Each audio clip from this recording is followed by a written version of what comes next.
Hello dear friends.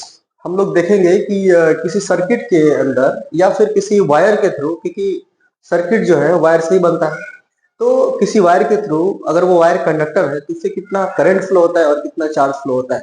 तो इसको जानने के लिए हम लोग को बहुत सारा बेसिक चीज जानना पड़ेगा। तो एक एक चीज डिटेल्स में पढ़ते हैं जो क्लास 10 बोर्ड एग्जाम के लिए बहुत ज्यादा इंपॉर्टेंट होने वाला है। तो देखिए, सबसे पहले हम लोग चैप्टर का नाम है करंट इलेक्ट्रिसिटी। चैप्टर का नाम है करंट इलेक्ट्रिसिटी। करंट इलेक्ट्रिसिटी जो है बहुत इंपॉर्टेंट चैप्टर है, न बल्कि आपके board exam point of view से आगे भी जाइएगा क्लास 12 में तो ये आपको बहुत अच्छे डिटेल्स में पढ़ने को मिलता है। तो हम लोग इसके अंदर बेसिकली देखेंगे कि इलेक्ट्रिसिटी क्या होता है, करंट क्या होता है, इलेक्ट्रिसिटी क्या होता है। करंट और इलेक्ट्रिसिटी क्या होता है देखेंगे। तो सबसे पहले हम लोग देखेंगे कि इलेक्ट्रिसिटी किसको कहते हैं या फिर करंट किसको कहते हैं। देखिए, करंट का मतलब होता है जब कोई चीज फ्लो होता है, ऐसा material material material which have properties which have property to flow which have property to flow। जिसके पास फ्लो होने की प्रॉपर्टी होगी वो करंट प्रोड्यूस करेगा। सपोज कीजिए, अगर मान लेते हैं एयर फ्लो करता है, एयर भी तो फ्लो करता है। वो लोग सर एयर भी करंट प्रोड्यूस करता है, यस, उसको हम लोग बोलते हैं एयर करंट। क्या बोलते हैं इसको? Air current. ठीक है। अगर वाटर कर फ्लो करता है, वाटर के पास भी प्रॉपर्टी है कि वो फ्लो करे, तो वो बनेगा water current. Water current spelling आप लोग थोड़ा देख लीजिएगा, है ना, करंट। ठीक है। उसी तरह से हमारा चार्ज के पास भी प्रॉपर्टी है कि चार्ज भी फ्लो करता है। तो जब चार्ज फ्लो करता है तो वो बनता है इलेक्ट्रिक करंट। जब चार्ज फ्लो करता है तो वो बनता है इलेक्ट्रिक करंट। तो हम लोग सिंपल अगर इलेक्ट्रिक करंट की बात करते हैं कि व्हाट इज इलेक्ट्रिक करंट, अगर एक क्वेश्चन पूछा जाता है कि what is electric current, what is electric current, तो आप एक सिंपल एग्जांपल दे सकते हैं कि व्हाट इज इलेक्ट्रिक करंट का आंसर दे सकते हैं आप कि इट इज प्रोड्यूसेस, यानी कि क्या प्रोड्यूसेस? Electric current. तो लिखेंगे हम लोग electric current is produces due to the flow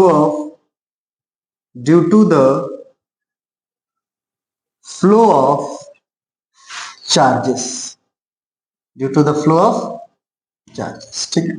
तो हम लोग इस यहां पे समझ लिए कि इलेक्ट्रिक करंट की अगर बात करेगा, इलेक्ट्रिक करंट की बात करेगा तो हम लोग बोलेंगे कि electric current is produces due to the flow of charge. जब चार्ज फ्लो करता है, यानी कि अगर मान लेते हैं ये है आपका चार्ज, अगर ये चार्ज फ्लो करेगा तो इलेक्ट्रिसिटी बनेगा, है ना, उसको बोलते हैं इलेक्ट्रिक करंट। चार्ज जब फ्लो करेगा तो क्या बनेगा? Electric current. इलेक्ट्रिक करंट बनेगा चार्ज के फ्लो होने से। अब देखिए ध्यान से, इसको लिख लीजिए आप लोग, मैं मिटाऊंगा।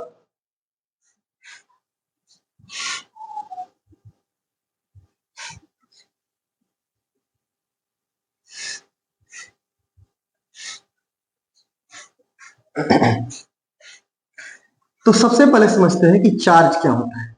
What is charge? चार्ज क्या होता है? बहुत इंटरेस्टिंग चीज है कि चार्ज को समझना। देखिए, चार्ज कुछ नहीं है, जैसे हम लोग मैटर के बारे में जानते हैं कि जो मैटर होता है वो 3 स्टेट में पाया जाता है। पहला सॉलिड, दूसरा लिक्विड और तीसरा गैस। ये 3 स्टेट में आपका मैटर पाया जाता है।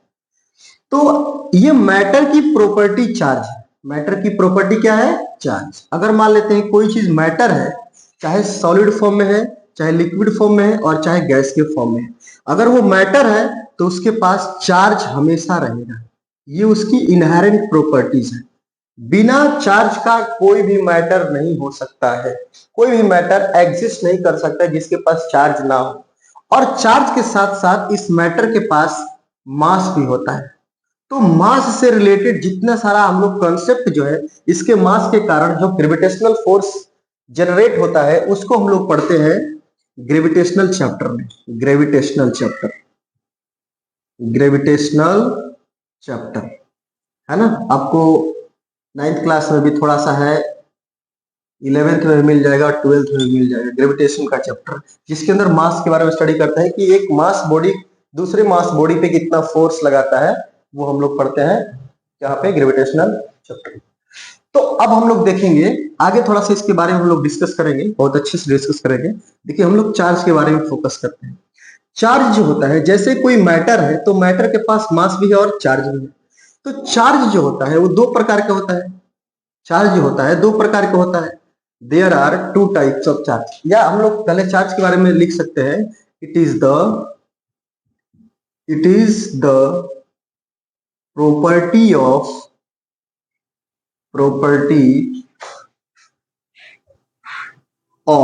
matter. It is a property of matter.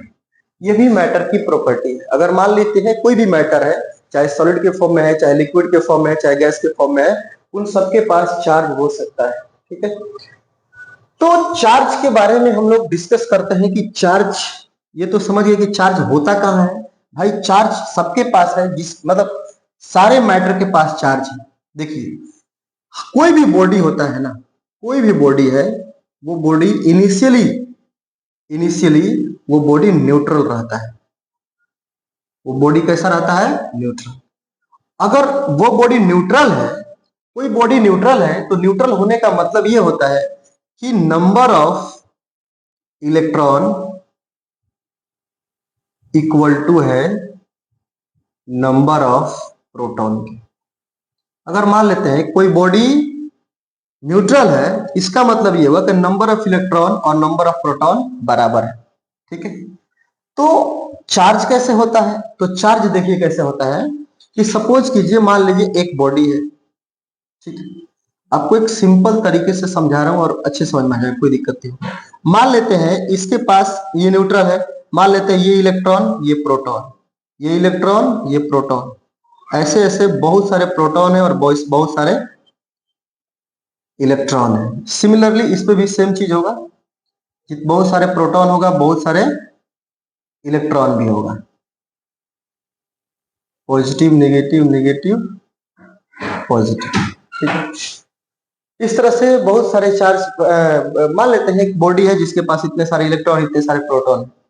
तो अब देखिए यहां से एक इलेक्ट्रॉन, यहां से एक इलेक्ट्रॉन यहां चला गया, मतलब 1 इलेक्ट्रॉन जो है इस बॉडी से, ये बॉडी 1 है और ये बॉडी 2 है, बॉडी 1 से बॉडी 2 में एक इलेक्ट्रॉन चला गया। तो इसका मतलब ये हुआ कि अगर मान लेते हैं इसके पास नंबर ऑफ इलेक्ट्रॉन, इसके पास मान लेते हैं नंबर ऑफ इलेक्ट्रॉन 12 है। ठीक है, और इसके पास नंबर ऑफ इलेक्ट्रॉन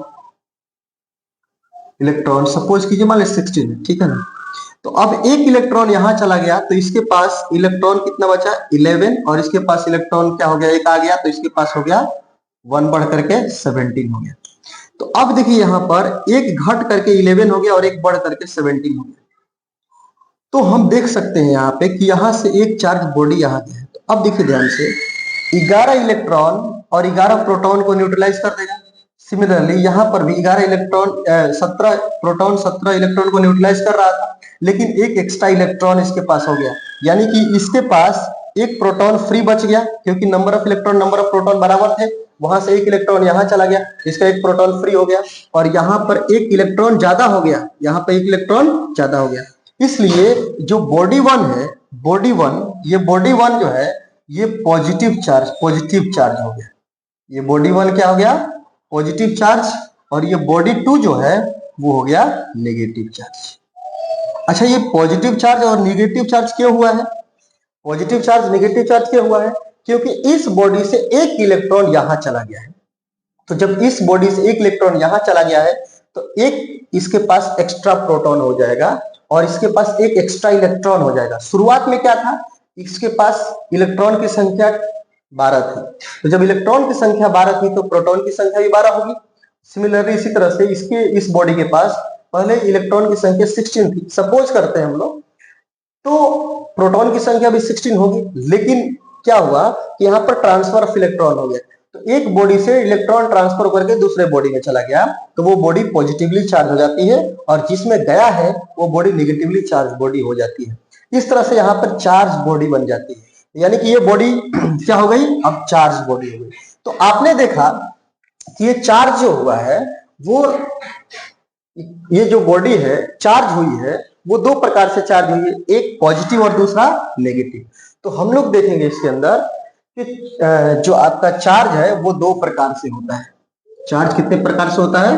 दो प्रकार से होता है। स्क्रीनशॉट लेते रहिएगा आप लोग, अगर नोट्स बनाना चाहते हैं तो बना सकते हैं, बहुत अच्छा नोट्स बनाएंगे और इससे बाहर एक भी क्वेश्चन नहीं आएगा। अगर ये चैप्टर आप पूरा कंप्लीट करते हैं तो बोर्ड में इससे बाहर एक भी चैप्टर नहीं आएगा और एक्स्ट्रा भी नॉलेज मिलेगा इस चैप्टर के अंदर। तो हम लोग बहुत सारा चीज डिटेल्स में पढ़ने वाले हैं, आप लोग थोड़ा सा देख रहे हो कितना डिटेल्स में पढ़ा रहे हैं आप लोग। तो यहाँ पे हम बात करेंगे कि चार्ज जो होता है, हम लोग समझ गए कि चार्ज कोई मैटर की प्रॉपर्टी, अगर कोई मैटर है तो वहां पे चार्ज है, उसके अंदर हमें चार्ज अलग से क्रिएट करने की आवश्यकता नहीं है। चार्ज कभी क्रिएट नहीं हो सकता है और ना डिस्ट्रॉय हो सकता है, ठीक है। तो चार्ज बेसिकली टू टाइप के हो गया, पहला नेगेटिव चार्ज, पहला नेगेटिव चार्ज और दूसरा पॉजिटिव चार्ज। दूसरा क्या हो गया? Positive charge. तो नेगेटिव चार्ज को हम लोग सिंपल इस तरह से दिखाते हैं, माइनस साइन लगाते हैं, सिर्फ माइनस साइन लगाते हैं, और पॉजिटिव चार्ज को हम लोग प्लस साइन दिखा देते हैं, नेगेटिव और पॉजिटिव, ठीक है। अब सुनिए ध्यान से, अगर मान लेते हैं है ना, इसको नेगेटिव चार्ज है, इसको पॉजिटिव चार्ज। अब देखिए यहाँ पे, देखिए जो नेगेटिव चार्ज है, अगर मान लेते एक नेगेटिव चार्ज यहां पर आ गया और यहां पर एक नेगेटिव चार्ज आ गया, तो दोनों सेम तरह के चार्ज है। तो सेम तरह के चार्ज को, ये चार्ज कितने क्या है? सेम टाइप चार्ज है, सेम टाइप के चार्ज, सेम टाइप है। तो सेम टाइप को बोलते हैं हम लोग लाइक चार्ज। क्या बोलते हैं इसको? Like charge. तो लाइक चार्ज हमेशा क्या करता है? रिपेल करता है। लाइक चार्ज हम लोग यहां से देखेंगे कि लाइक चार्ज क्या होता है, या तो माइनस माइनस दोनों है, या फिर दोनों प्लस और प्लस है। तो ये दोनों क्या हो गया? सेम टाइप के हो गया, इसलिए हम इसको क्या बोलेंगे अभी? इसको ही बोल देंगे हम लोग लाइक चार्ज बोल देंगे।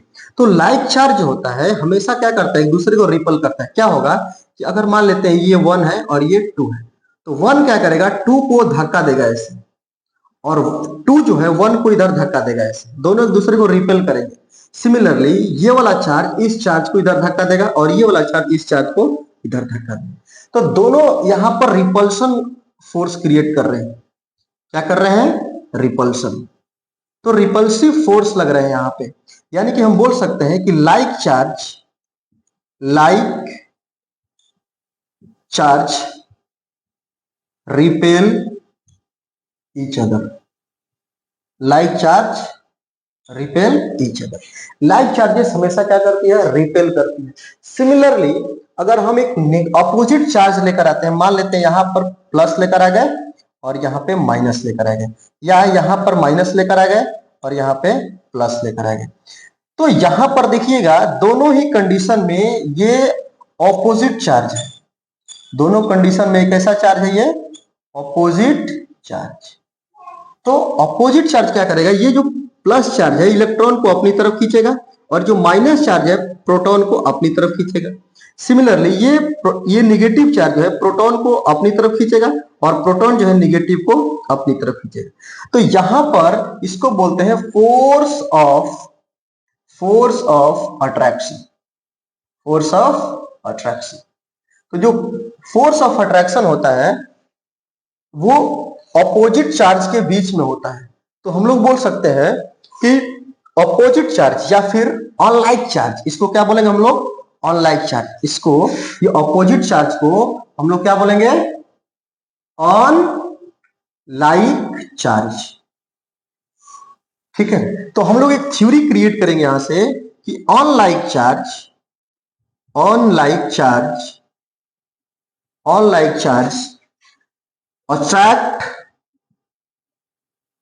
Attract each other.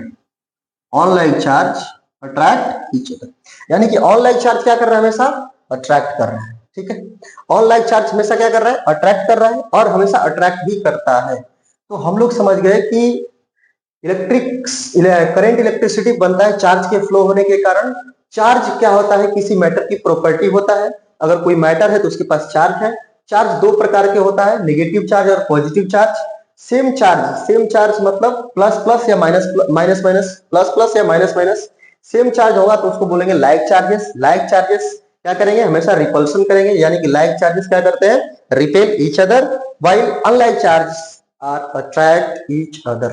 ठीक है, तो इतना सारा थ्योरी समझने के बाद हम लोग देखेंगे कि किसी कंडक्टर के अंदर ये चार्ज फ्लो कैसे करते हैं। ठीक है, इसको मैं रब कर रहा हूं, आप लोग स्क्रीनशॉट ले लीजिए इसको अच्छे से।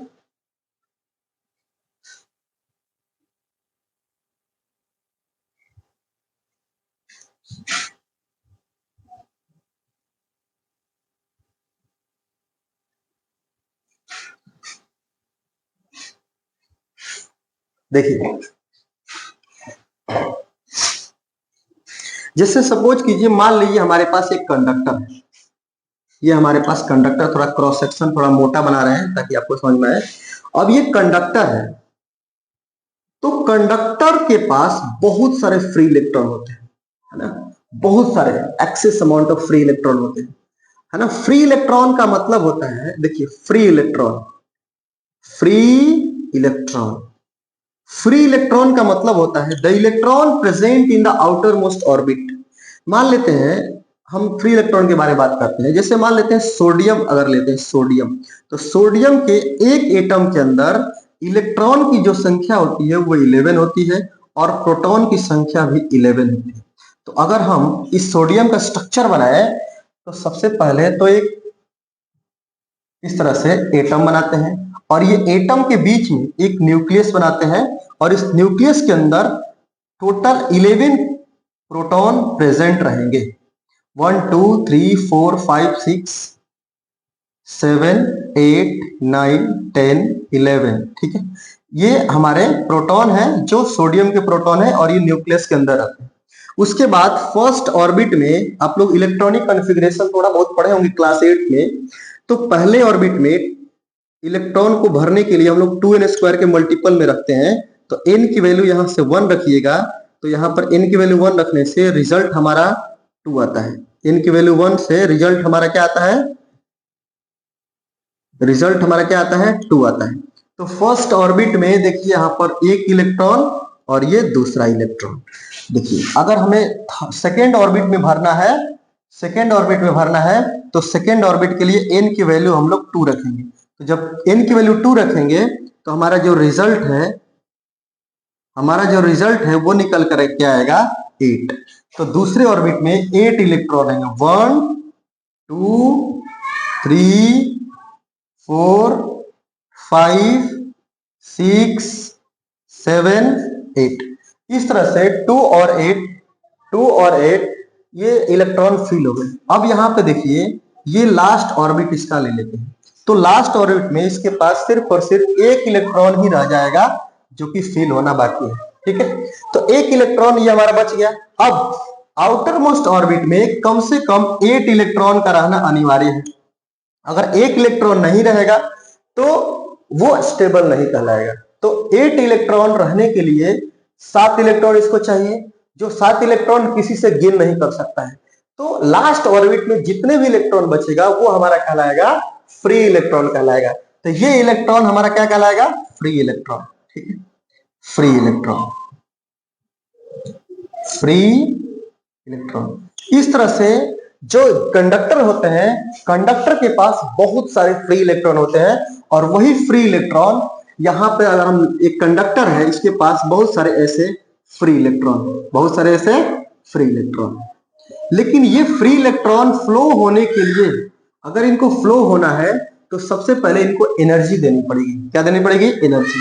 मान लेते हैं यहां से हम एनर्जी देते हैं, तो एनर्जी देने के कारण ये इलेक्ट्रॉन जो है मूव करने लगते हैं। ये इलेक्ट्रॉन किस में आ जाते हैं? मोशन में आ जाते हैं। तो मोशन में अगर चार्ज, इलेक्ट्रॉन क्या एक प्रकार का चार्ज है, चाहे फ्री हो चाहे कोई भी हो, तो यहाँ पर ये मोशन में आने के कारण यहाँ पे करंट बनाएंगे। क्या बनाएंगे? करंट। और ये करंट की वैल्यू मान लेते हैं कि करंट को, करंट का सिंबल आई होता है। ठीक है, करंट का सिंबल क्या होता है? आई। यानी कि यहां से करंट जो बनाया इन्होंने, करंट जो बनाया वो बनाया आई। ठीक है, अब ये करंट आई जो है वो बना क्यों? क्योंकि यहां पे फ्री इलेक्ट्रॉन फ्लो कर रहे हैं। Due to the flow of this free electron, due to the flow of this free electron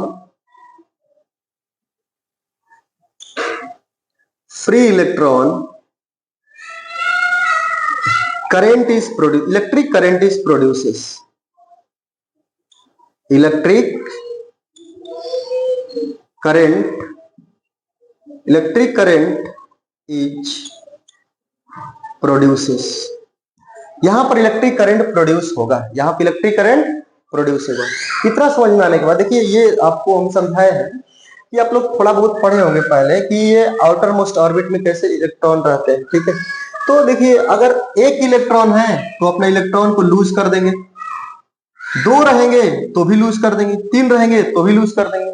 लेकिन अगर मान लेते हैं चार रहते हैं तो वो न लूज करेंगे न किसी से गेन करेंगे, वो शेयर करते हैं। सिमिलरली अगर लास्ट ऑर्बिट में 5 इलेक्ट्रॉन है तो वो 3 इलेक्ट्रॉन को गेन करेंगे। सिमिलरली 6 इलेक्ट्रॉन है तो वो क्या करेंगे? 2 इलेक्ट्रॉन को गेन करेंगे, ताकि 8 हो जाए। हमेशा 8 होना है इनको। तो अगर मान लेते हैं अगर एक इलेक्ट्रॉन बच गया तो एक इलेक्ट्रॉन तो इधर दे देंगे, तो एक इलेक्ट्रॉन दे देंगे तो यहाँ पर 80 इलेक्ट्रॉन बचेगा, क्योंकि एक तो ऑर्बिट ही खत्म हो जाएगा ना। फिर दो रहेगा तो दोनों दे देगा, 3 रहेगा तो तीनों दे देगा। लेकिन 4 रहता है तो नहीं दे पाता, क्योंकि इतना किसी एटम के पास इतनी एनर्जी नहीं है कि वो 4 इलेक्ट्रॉन को लूज करे या फिर 4 इलेक्ट्रॉन को गेन करे, तो 4 इलेक्ट्रॉन नहीं दे सकता। 5 इलेक्ट्रॉन अगर रहेगा तो 3 इलेक्ट्रॉन को गेन करेगा, ना कि 5 इलेक्ट्रॉन को लूज करेगा। ठीक है, अगर 6 रहेगा तो 2 इलेक्ट्रॉन को लूज गेन करेगा, अगर 7 रहेगा तो 1 इलेक्ट्रॉन को लूज करेगा, अगर 8 रहेगा तो कोई इलेक्ट्रॉन को गेन नहीं करेगा। क्यों नहीं करेगा? क्योंकि सफिशिएंट अमाउंट में इलेक्ट्रॉन हो गए, इसका ऑक्टेट पूरा हो गया, इसलिए वो इलेक्ट्रॉन को लूज नहीं करेगा और नहीं गेन करेगा।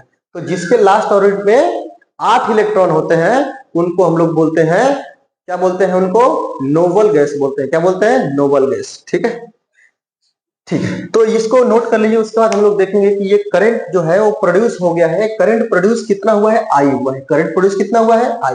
ये करंट प्रोड्यूस आई क्यों हुआ है? क्योंकि यहाँ पे फ्री इलेक्ट्रॉन फ्लो कर रहे हैं कंडक्टर के अंदर। ये क्या है? कंडक्टर है। इस कंडक्टर के अंदर फ्री इलेक्ट्रॉन मूव कर रहे हैं, और इस फ्री इलेक्ट्रॉन के मूवमेंट के कारण यहाँ पर इलेक्ट्रिक करंट बन रहा है। क्या बन रहा है? करंट। हमने पहले डिस्कस किया था कि करंट तभी प्रोड्यूस होता है जब चार्ज फ्लो करते हैं। तो यहाँ पे चार्ज फ्लो कर रहे हैं फ्री इलेक्ट्रॉन के फॉर्म में, यहाँ पे इसलिए करंट बन रहा है यहाँ। ठीक है, तो हम लोग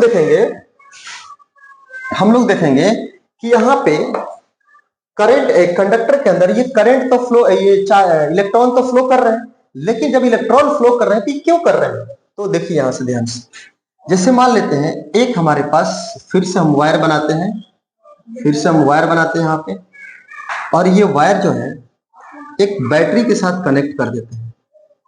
बैटरी का सिंबल है ये, हम लोग बहुत सारे सिंबल पढ़ने वाले हैं। और यहां पर हम स्विच को कर देंगे ऑन। यहाँ पे स्विच को ऑन कर दिए, तो जब स्विच को ऑन करेंगे तो ये छोटा वाला जो है ना, ये नेगेटिव चार्ज होता है, और ये बड़ा वाला पॉजिटिव, मतलब टर्मिनल है ये बेसिकली। तो ये पॉजिटिव टर्मिनल बड़ा वाला, जैसे मान लेते हैं एक सेल है। ठीक है, ये देखिए सेल, ये सेल है ना, ऐसा सेल होता है, तो यहाँ पे प्लस होता है और यहाँ पे माइनस होता है। तो माइनस वाले को छोटा दिखाते हैं और प्लस वाले को बड़ा दिखाते हैं। ठीक है, इसका मतलब ये देखिए, ये जो पॉजिटिव है ना, ये इसका ये हायर पोटेंशियल पे होता है, हायर पोटेंशियल, हायर पोटेंशियल। और जो ये नेगेटिव होता है ये लोअर पोटेंशियल पे होता है, लोअर पोटेंशियल। ठीक है, अब देखिए यहाँ पे अगर इस देखिए कंडक्टर का, ये देखिए जो कंडक्टर है ना, इस कंडक्टर का जो ये टर्मिनल है, ये एक अलग टर्मिनल है और यह एक अलग टर्मिनल है। तो इस टर्मिनल का ये जो चार्ज है वो प्लस हो जाएगा और इस टर्मिनल का ये चार्ज है माइनस हो जाएगा। तो देखिए यहाँ पर हायर पोटेंशियल है और यहाँ पे लोअर पोटेंशियल है। तो इसके अंदर जितने सारे फ्री इलेक्ट्रॉन होंगे, जितने सारे फ्री इलेक्ट्रॉन होंगे, ये फ्री इलेक्ट्रॉन हायर पोटेंशियल से लोअर पोटेंशियल की तरफ जाते हैं। जैसे सिंटेक्स का पानी आता है आपके घर में, सिंटेक्स जो आता है ऊपर लगा हुआ रहता है छत पे, और वहां से पाइप के थ्रू वो पानी नीचे आता है, वो ऊपर नहीं जा सकता है पानी। क्यों? क्योंकि ऊपर अगर सिंटेक्स के ऊपर जाएंगे तो हायर पोटेंशियल मिलेगा और सिंटेक्स लोअर पोटेंशियल पे होगा, तो लोअर पोटेंशियल से हायर पोटेंशियल पे पानी नहीं जा पाएगा। लेकिन हायर पोटेंशियल से लोअर पोटेंशियल पे पानी आ जाएगा, नीचे पानी आ सकता है, ऊपर नहीं आ सकता। तो उसी तरह से यहाँ पे चार्ज को भी पोटेंशियल डिफरेंस मिल जाता है। यहाँ पर क्या मिल गया इसको? Potential difference. यहाँ पर हायर पोटेंशियल है और यहाँ पे लोअर पोटेंशियल है। तो हायर पोटेंशियल और लोअर पोटेंशियल के कारण यहां पर डेवलप हुआ पोटेंशियल डिफरेंस। ठीक है, यहां पर due to potential difference, due to this potential difference, potential difference. अब पोटेंशियल डिफरेंस हम लोग डिटेल्स में पढ़ेंगे, है ना। Due to this potential difference ये चार्ज फ्लो करेगा। और ये पोटेंशियल डिफरेंस कौन दिया है? ये बैटरी दिया है। कौन दिया है? ये बैटरी। ये बैटरी क्या करता है? एक प्रकार के पोटेंशियल डिफरेंस को मेंटेन करता है। It maintain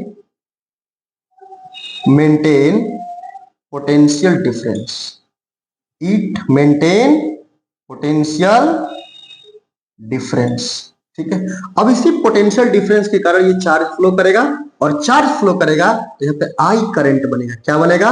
I current. अब ये जो है ये चार्ज फ्लो कर रहा है यहाँ पे, तो कितना चार्ज फ्लो कर रहा है? तो मान लेते हैं चार्ज का जो सिंबल होता है वो होता है क्यू। चार्ज का जो सिंबल होता है वो होता है क्यू। तो देखिए इस कंडक्टर के थ्रू मान लेते हैं कुछ टाइम टी में क्यू चार्ज फ्लो कर रहा है। कितना टाइम में? मान लेते हैं कोई जनरल टाइम ले लेते हैं जो कि टी ले लेते हैं, और इस टी टाइम में क्यू चार्ज फ्लो कर रहा है। तो बताइए करंट कितना बनेगा? तो करंट बनेगा charge flow per unit time, charge flow per unit time. यानी कि करंट इसके अंदर जो बन जाएगा वो I is equal to q divided by t, I is equal to Q by t, where I is current flowing in the circuit, where I क्या है? I जो है current flowing in the circuit, in the circuit. ठीक है, और जो charge जो है Q जो है वो charge flowing in time t time में चार्ज फ्लो है। तो इस तरह से हमारा आपका करंट बनेगा। ठीक है, अब यहां पे देखेंगे हम लोग कि ये जो करंट है, ये करंट का यूनिट क्या होता है? करंट का यूनिट देखेंगे हम लोग, करंट का यूनिट क्या होता है? देखिए करंट का यूनिट होता है, हम लोग बात करेंगे SI unit of current, SI unit of current. तो SI यूनिट ऑफ करंट को जानने से पहले, SI यूनिट ऑफ करंट को जानने से पहले हम लोग बात करते हैं SI unit of charge, SI unit of charge. SI unit charge का जो होता है वो होता है कूलम। चार्ज का ऐसा यूनिट होता है कूलम, जिसको हम लोग C से दिखाते हैं। किससे दिखाते हैं? C से दिखाते हैं, C से रिप्रेजेंट करते हैं। और जो एसआई यूनिट ऑफ करंट है वो होता है हमारा एम्पियर, एम्पियर जो कि इसका शॉर्ट फॉर्म है ए, ठीक है। और इसका शॉर्ट फॉर्म ए है, लेकिन सॉरी शॉर्ट फॉर्म इसको हम लोग आई बोलते हैं, करंट को आई, ठीक है, सी है ना। और ये शॉर्ट फॉर्म इसका ए है ना, एम्पियर को ए से सिंबल ए से हम लोग दिखा देते हैं, लेकिन इसका जो सिंबल होता है एम्पियर को हम लोग ए से दिखाते हैं, लेकिन इसका सिंबॉलिक फॉर्म जो होता है वो होता है आई, ठीक है। अब यहाँ पे हम लोग बात करते हैं कि एसआई यूनिट ऑफ टाइम तो पता है आपको, SI unit of time, time का एसआई यूनिट क्या होता है, सेकेंड, सबको पता है।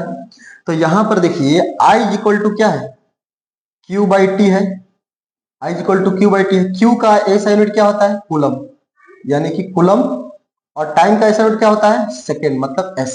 तो इसको बोल सकते हैं कूलम पर सेकेंड, इसको हम लोग क्या बोलते हैं, coulomb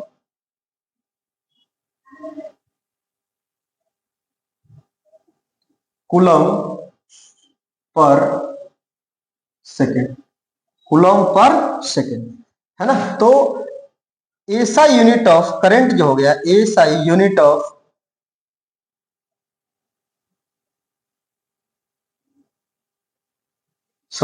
SI unit of current जो होता है वो कुछ दूसरा होता है ना। एसआई यूनिट ऑफ करंट जो होता है हमारा coulomb per second, SI unit क्या होता है, कूलम पर सेकेंड, ठीक है। और मिस्टेक से मैंने लिख दिया था, है ना, वो एक्चुअली सिंबल होता है वो, और एसआई यूनिट ऑफ चार्ज क्या होता है, कूलम, ये सही है, ठीक है। एक्चुअली ये एसआई यूनिट ऑफ करंट क्या हो गया, कूलम पर सेकेंड, ठीक है। करंट का क्या होता है, कूलम पर सेकेंड, ठीक है। I is equal to Q by T. अब देखिए तो इस तरह से हम लोग एसआई यूनिट निकल के आ गया, एसआई यूनिट ऑफ करंट ये होता है कूलम पर सेकेंड।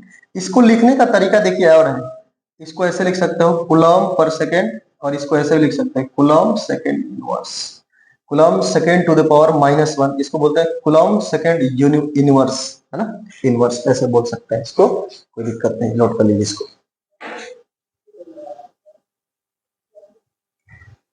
तो हम लोगों ने देखा कि हम लोगों ने देखा आज कि चार्ज क्या होता है, चार्ज कितने प्रकार के होता है, चार्ज के फ्लो के कारण करंट कैसे प्रोड्यूस होता है, करंट क्यों प्रोड्यूस होता है, किसी कंडक्टर के अंदर करंट क्यों प्रोड्यूस होता है, अगर अगर वो कोई चीज इंसुलेटर है तो वो करंट क्यों नहीं प्रोड्यूस कर सकती है, क्योंकि इंसुलेटर के पास जो होता है ना, इंसुलेटर के पास देखिए इंसुलेटर करंट क्यों नहीं प्रोड्यूस कर सकता है, इंसुलेटर जो होते हैं, इंसुलेटर ये करंट प्रोड्यूस नहीं कर सकते, है ना, नो करंट प्रोड्यूसेस, बिकॉज इसके पास कोई, पहले तो इसके पास बहुत कम इलेक्ट्रॉन होते हैं, बहुत कम इलेक्ट्रॉन होते हैं, और बहुत कम फ्री इलेक्ट्रॉन होते हैं, due to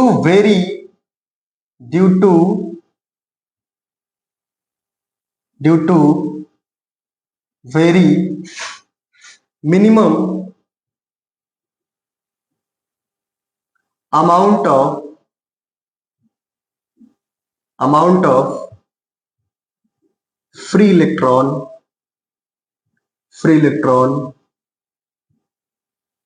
present in the insulator, इसलिए इंसुलेटर करंट प्रोड्यूस नहीं कर सकते हैं, तो हमेशा कंडक्टर ही करंट प्रोड्यूस करते हैं, क्योंकि उनके पास बहुत सारी फ्री इलेक्ट्रॉन होते हैं, ठीक है।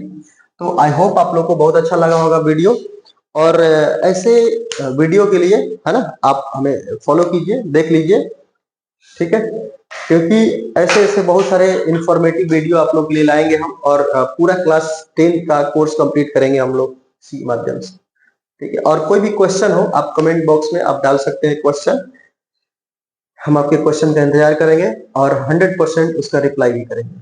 एक डाउट क्लास लेकर के भी कर सकते हैं, और आपको कमेंट के अंदर भी डाल सकते हैं, अगर जैसा आपका क्वेश्चन होगा उसी हिसाब से करेंगे, ठीक, ओके बाय।